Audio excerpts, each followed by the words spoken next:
Pavilion natin nakuha.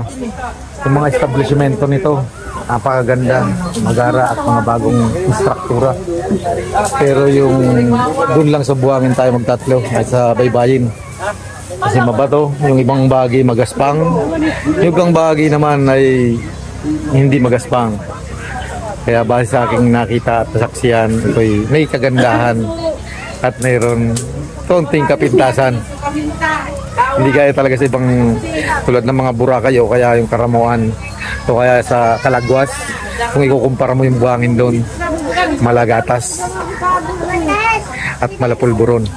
Siguro hindi tayo magugutom dito gawa ng sa daming pagkain na dala-dala. Ayan, anong gagawin naman dyan? Iyawin. Ito na nga yung destination natin na narating na. Ito yung parking lot pa lang itong ating napuntahan. Matindi yung parking lot. Yung kabundukan ay tinibag nila para maging parking lot lang. At doon tayo pupunta sa karagatan na yun. Magkano naman bayad ng bawat parking dito? Ngayon, parking po yan. Ha? Free. Free naman yan. Ayun, kagandahan dito sa naparkingan natin ay libre na. Ayan, nandito na nga tayo sa Brisamar. Ay papasok pa sa gate. Alamin mo natin kung lugar na to, kung talagang may kagandahan nga bang natatago to. At nandito na tayo. Tuloy-tuloy na tayo ng lakbay. Bilang katibayan, tapagan natin mo. Patunay na pala na nakapasok pa rito. Tara na! Ito tinustos. Marana. Bungad na area ng dagat niya. Ito ay parang sa tingin ko mabato.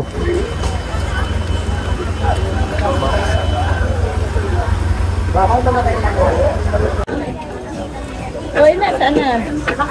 Pwede ka rito magkuha ng mga pagkain, luto, dito mo nagagawin. Ayun na yung dagat naman niya. Malawak to, dahil tubo. Yung buhangin niya ay medyo light brown lang. Napakaganda ng mga kubo rito. Ito naman yung buhangin dito. Para mga pebbles. Sa linaw at linaw nakikita nga natin, napakalinaw ng tubig nito at malayo naman yung mababaw. Ang pinangkuan lang nito, titingnan natin kung masakit sa paa. Kailangan nakatsinelas ka lang. Hindi ko na nga palalampasin to. Ito yung kailangan makita na natin ng lubusan. Maganda lang talaga nito, nandito tayo sa kapundukan. Titingnan pa natin yung ibang kuan dito. Mga hugis o forma. Hanggang siguro ng alon, itong shape na to ay nagkaroon ng uka sa ilalim. Ganun din yung papunta ron.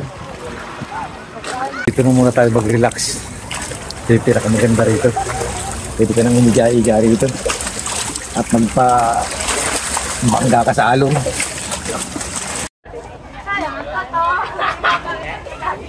Napakaganda ng mga view. Papunta naman tayo dito sa water park tunnel ng Brisamar. Yung mga bato naman dito. Pasok mo siguro tayo dito sa tunnel na to. Titingnan natin kung ano yung meron dito. Base sa inyo, Dong, anong nakita nyo doon? Wala, meron sa kabilang ano? Tagusan lang? Opo.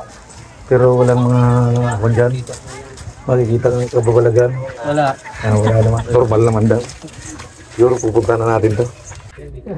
Ayan. Medyo madilim itong lugar. At ito nga yung nandito. At nilagyan na naman nilang ilaw. Ang kagandahan dito, pag nandito ko sa loob, ito'y mahangin. Ang lina. Nagsisilbing ilaw lang dito. Yung ilaw niya. Pero yung lamig, napakasarap ng lamig, yung simoy ng hangin. Napakalamig niya. Ayan, masasalubong mo yung simoy ng hangin dito, napakalamig nga talaga. At ito ay ginawa lang ng tao. Kaya yung isip ng tao, kalikasan ng mundo ay kayang baguhin ng tao dahil sa sobrang talino ng tao. Kaya nasisira talaga yung kabundukan. Yun lang naman yung base sa impormasyon at nakita ni Mr. Peps dun sa ating napuntahan. Kaya ano pa, pinakita lang natin sa karamihan ng ating mga ginagawang simpleng-simple lang naman. Step lang naman, lalabas ka na uli sa kabilang side. Dito, makikita mo pa rin yung sa kanila. Tulad nga yung mga palaruan na yon. Yun, pupunta ka doon para maglaro ka ng kung anong laro gusto mo. Nandun na, magbabayad ka ata doon.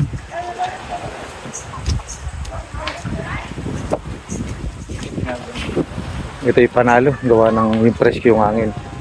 Pero yung tungkol doon sa dagat naman, mga pebbles siya. Malinaw na malinaw. Ang pinagkaiba lang, yung bato niya ay medyo maaari ka masugat, kaya kailangan nakatsinelas ka na lang o kaya foot socks ka para hindi ka masugatan ng mukha mo. O kaya yung kamay mo, lagyan mo rin ng proteksyon. Patuloy-tuloy tayo natin sa clarify para makuha ito natin sabi na to.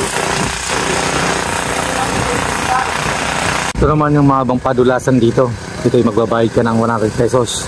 Ito yung padadaos-dusin ka na dito. Ganyan, ayan, padadaos-dus na. Ayun na siya! Ayan, magkano naman bayad dito, Nay? 100 pesos, isang baba lang. 100 pesos pala, hindi per hour. Yung bawat isang baba dito. Na-experience mo na kung gaano katulin. Ayan, nagsinyas na, go na raw. Matulin siya. Ayun na siya. Ayun. Tapos yung ganun naman doon, magkano naman doon? 300 po, 1 hour ka naman lalagay doon kung anong aktibidad yung magagawa mo na doon. Magbabayad ng 300 pesos. Yun, 300 pesos naman pala yung bawat punta doon. Siguro, experience natin yan para masaksiyan talaga natin. Para sa akin, yung bawat aking napupuntahan, pag ikinumpara natin yung kagandahan, ito naman mga pebbles ngayon dito, titingnan natin itong iba-ibang kulay yung bato niya. Sa aking nakikita at nasasaksiyan sa bawat aking pinupuntahang lugar, ito yung ikinukumpara natin kung saan-saan. Ito yung para kang nasa kapikulan sa parting Itangon. Nga lang yung kulay nito, black lang. Nakita nyo naman yung pako. Ito yung hindi masakit sa paa. Kapaa ka pala, pwede. Pero yung ibang bahagi nito naman, medyo magaspang, kailangan naka-protection ng paa mo. Ito na yung mga pagkain nating dala-dala rito. Kung ano-ano pa yung lulutuin. Mayroon pa mga lumpiang Shanghai. Yeah. At magagata pa ng tilapia. Yan, malaking tilapia yung gagata natin to. Nandito tayo, dito yung apo namin na, ano ba, binyag? Birthday. Na first birthday ng apo nito. Minsan na big time talaga sa Kabikulan.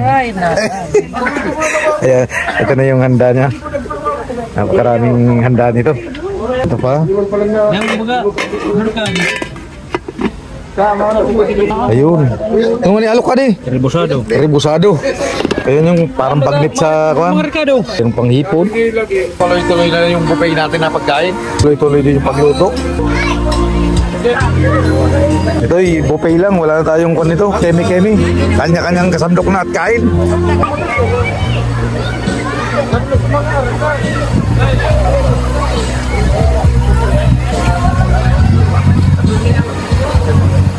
Hindi mawawala talaga dyan sa isang okasyon yung masarap na pulutan. Kaya wala tayong ibang gawin nito kundi tagayan na namin tagayan. Lalo na to. Ayun, kumakalas na siya. Ito'y napakasarap na nito.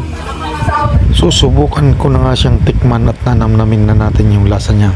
Mainit, pero nandun yung linamnam at sarap na.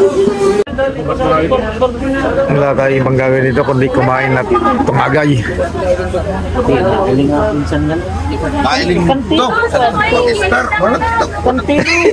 Nandito na nga yung paborito ng lahat. Wala na tayo ibang gagawin dito kundi lapangin na siya. Kaya ano pa, kaya ninihiwa na nga ni Bombay para kainin na natin siya. Narito nga yung celebrant itong apo natin, first birthday niya ngayon. 1 year. Hindi na nga tayo magpapahuli rito. First bite, titikman nga natin yung lasa niya. doon naglalagatap. Dapat sa bawat pagkain natin nito, lalong-lalo na kung high blood ka, kailangan dahan-dahan lang yung bawat kinain mo nito. Come on, Mr. Beef. Patuloy-tuloy ko ang kinukuhanan ng kamera yung ating mga kasamahan na sila'y kumakain at tumatagay na walang hangganan. Ito'y sawaan at pabusugan talaga. Sa ngayon, nandito na tayo sa pag-build out. Pakis naman. Ito ay titingnan na natin kung magkano nga inabot ito. Natin yan. 20,000 po. 20,000 Package po ng 18. 50 personas, 20,000 lang yung babayaran.